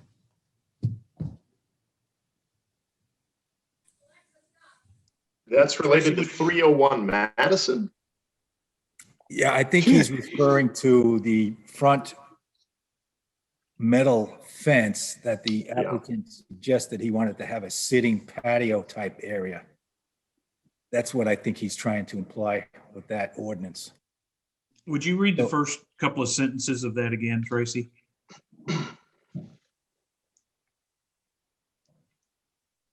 Decks and patios may not. You're muted.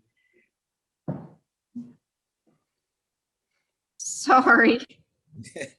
Decks and patios may not be constructed in the front yard area. Decks and patios constructed in the backyard area may be enclosed. So with this fence, there was no patio and there was no deck, correct? Did everybody Correct. see that? Yes. So unless I'm missing something, this would not apply. Allison? Well, I think he was suggesting that he may have a sitting patio type area there. Yeah, it just, maybe as a courtesy, just let him know if he was thinking about that the zoning doesn't allow it or something. Right. It's not showing up on his site plan, so I don't have any, I don't have a plan that shows a patio.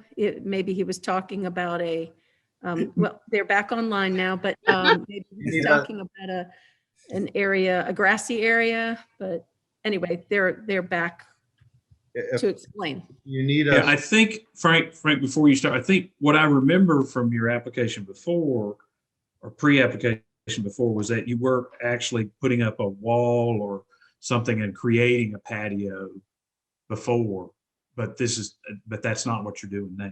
Is that correct? That's correct. It's, when I say garden, it's grassy natural area where we could put a chair and sit. Okay. There's nothing that's going to be permanent there. It's going to be a garden type area for a sitting area. Does that help answer the question, or was there still? Yeah. Carrie, that's what I thought that the gentleman said, that it was just a sitting area, not a patio per se.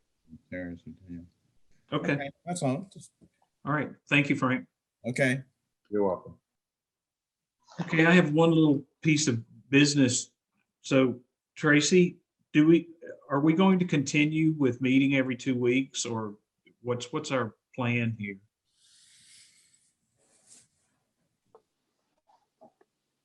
Did you I hear don't know me? if we can discuss this here. No, I don't. Are we going to continue meeting every 2 weeks, or do we know what the plan is here? Well, this really isn't on the special meeting agenda, but I'm not for sure. I'll be putting out an email. I've actually tried to discuss that with the town manager because as of right now, as of everyone knows that our zoning administrator and town planner has resigned. So we will be without one, and to conduct these meetings and for everything, the applications to be submitted to make sure about zoning, we do need a zoning administrator to make sure that zoning is correct. So I'm still trying to figure everything out. Yeah, I just would put in a word for trying to move to once a month again, if we could. Okay, that's easier I don't for know me. how everybody else feels, but Well, how Fine by many, me. how many applications are coming up? Are they still a steady amount? We actually have about, for the February 16th, if that meeting go as planned, I have about 7. Oh, For March, the March meeting, because I'm now moving into March, I have 6. And that is not including any pre-apps that may come through from these. They're just actually pre-applications. okay. So Well, what? I mean, if we need to do more to try to clear the decks, I'm all for that. I'm just, Yeah. if we were down to 3 or 4, I mean, I don't know how everybody else feels, but somewhere between 6 and 8 is a workable solution for a meeting. But when it gets over 8 or 10, I think it just becomes too much. I agree with you, Carrie. If it gets over 8, then we're in for a long meeting, and I don't think that's fair to us. I completely understand, and I like all your comments. And if you want to put them in writing for me, that way I have something stating that would be wonderful. And the meetings are, as of right now, are going to be at a standstill because there's no one to check the applications for zoning. So I'll keep everyone in the loop. As soon as I find out something, I can tell you. How do we clear up the loose ends with the current applications as far as zoning? I have offered some assistance after I leave, so it's very possible that I'll be continuing to do applications, but I'm just not sure. Well, Allison, I want to say on behalf of myself, and I think all the other board members, we've certainly enjoyed working with you. Thank And you. we hope to continue to see you around town, and hopefully you will continue working in some capacity. So You're here. Here, here. Thank you. It's been a pleasure working with you. Thank you. Sorry to see you go, Allison. Thank you. I was all just right, gonna do we make, have a motion? I'll make Okay. a motion, we adjourn. Hold on. We got, Mike was making I a just comment. wanted to say, I like the way we're doing pre-applications with everybody present to weigh in and all. And I something like pre-applications for the first meeting and then applications on the regular. But if there's a backlog, then we're gonna have to keep on, I think, the way we're doing it now. Yeah. Mr. Shackelford, could we ask the board a question before you all adjourn? Sure. Sure, go ahead.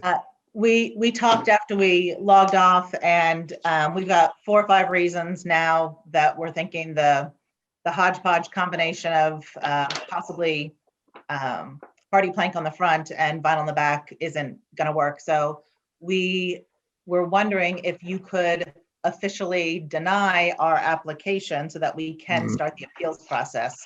We don't want to lose another 2 months before we find out, going through the appeals process. Is that possible? I think that's. We already made a decision. We can't change now. No. Yeah. It's Wasn't a official. decision Wasn't a made. decision made. We just finished talking Could I during ask our for some- pre-application. Could I ask for some input from Tracy or Allison? Is there any precedent for sort of going back at this point? Or This has to stand as we voted.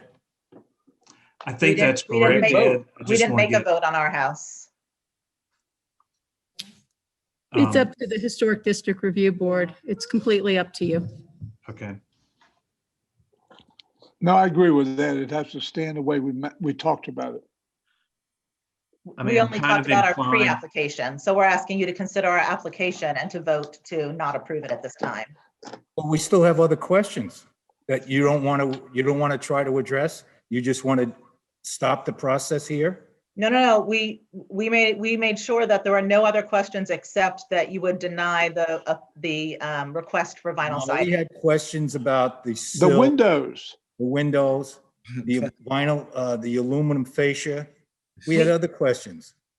We Okay, well, answered them. let's, We'll have all the, hold we'll have all the on just a minute. document. I'm Hold sorry. hold on just a minute. So, I mean, I think at this point, we're kind of past the point of no return for this particular application because this was a pre-application. We would have to be in a position we did ask for additional information on the window sills and that sort of thing. And we did ask for additional information on the doors, and we asked for options on the siding. So I think we need to come to a full application there at this point.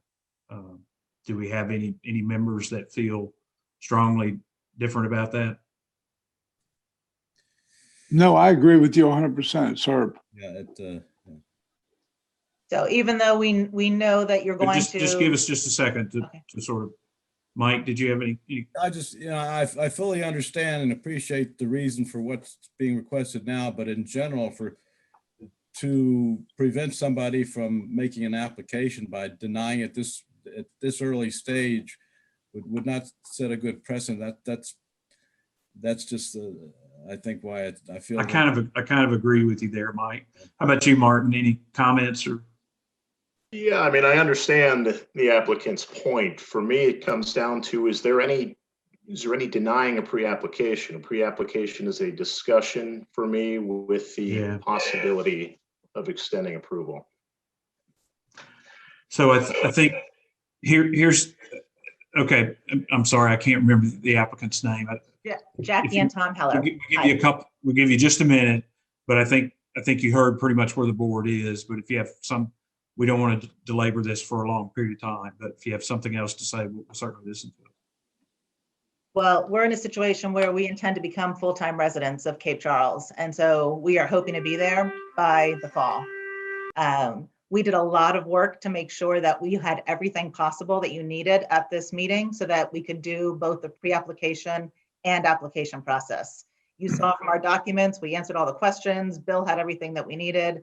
Yes, he can take a picture of the windowsills to guarantee you that it looks like you need it to be, and we will absolutely do that when we come back for, with the intent to get approved.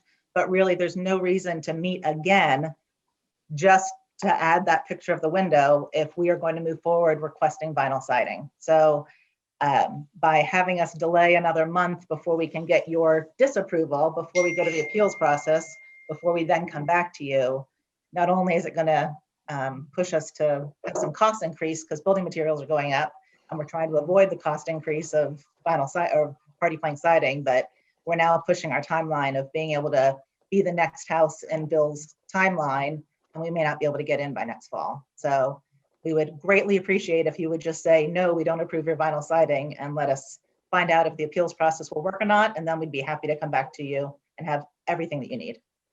I have to disagree. This is a modular house. They put these houses up in less than a month. So you have a lot of time to get your home built. As far as canceling the procedure and the process, I think you're going about it the wrong way. That's my opinion. So I think the decision is from the members that, number one, we don't have a process to deny a pre-application because it's not an application. It's simply, as Martin said, an information gathering thing. So we can't deny something that's not there. We do have the option to approve something if we don't see any issues, but we don't have a procedure for denying. So I think that would be the final word from the board at this point. Okay, so just to clarify for me, is there additional paperwork that we're going to fill out when we come back to you again? That's the difference between a pre-application and an application?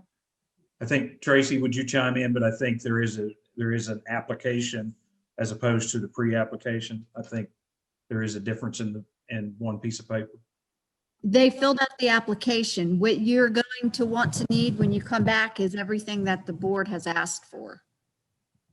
Like the Ed Wells requested the fascia cap for the aluminum material. He asked about using different material. And I believe the full board wanted a sketch of the windows. No, I think what we were referring to was I thought we also sent you a certificate of appropriateness. So You did. Everyone fills out everything now. That way we have it. Every applicant does that now. It doesn't, but you were listed as pre-app because this is your time when the board can let you know what they're thinking, or as they said, it is an option to approve, but every applicant fills it out now. And also we try to get you to put in, to give the board all details possible. So they'll see the certificate of appropriateness with any additional information that they asked, that they requested for. If you go through past minutes, you'll see exactly how it was done. Like I do believe Mr. Gomer, our first applicant, this was his third time, I think, because they needed more information, so. Okay, so do we have a motion from somebody for adjourn? I make a motion, we adjourn. A second. We have a second. All in favor is a poll. Herb? Aye. Ed? Aye. Mike? Aye. Martin? Yes. All right, we are adjourned. Everyone have a wonderful evening. Thanks for your time.